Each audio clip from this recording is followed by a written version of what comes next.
Əgər toyuq yeməklərindən bezmisinizsə, onda bunlar qovurma resepti tam sizin ağız dadınıza görədir. Lazım olan ərzaqları hamısını öncədən hazırlamışam.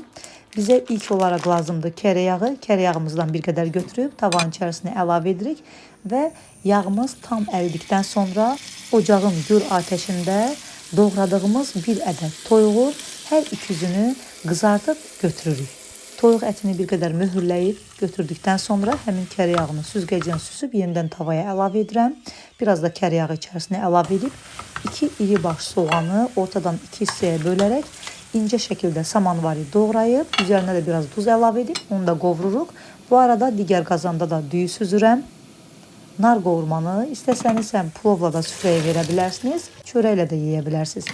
Hər iki cürdə dadı möhtəşəm olur.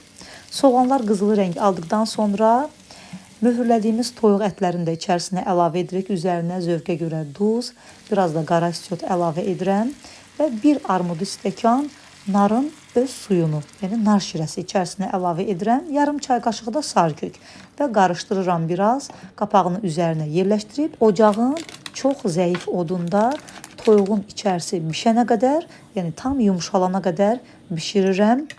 Plovu süzdüyüm qazanın içərisinə də biraz kərə yağı əlavə edirəm. Kərə yağı əriyən kimi ocağı söndürürəm. 3 xörək qaşığı qatığa bir ədəd yumurta əlavə edirəm. Biraz qarışdırıram. Bunu bir dəfəyə əlavə etmirəm qazanın içərisinə ki, qazanın içərisi istidir, yumurta bişə bilər. Ona görə kənarda 6 xörək qaşığı da düyü, bişmiş düyüdən içərisinə əlavə edirəm və yarım çay qaşığı da sarkök.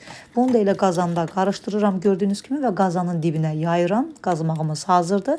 Qapağı üzərinə yerləşdirib biraz qazmağın üzərinin bərkiməyini gözləyirəm. Qazmağın üzəri bərkidikdən sonra süzdüyümüz düyünü də üzərinə əlavə edirik. Plovumuzu daha da dada, ləzzətə gətirən kərə yağından üzərinə yerləşdirib biraz da sarkök əlavə edirəm. Mən kişmişi də ayrıca qovurmuram. Təmiz-təmiz yuyuram, bir qabın içərisinə yerləşdirib, bunu da elə plovun üzərinə yerləşdirirəm. Kişmişin də içərisinə biraz kərə yağı əlavə edib, qapağını örtürəm və saata baxıram. 1 saat müddətində plovu dəmə qoyuram.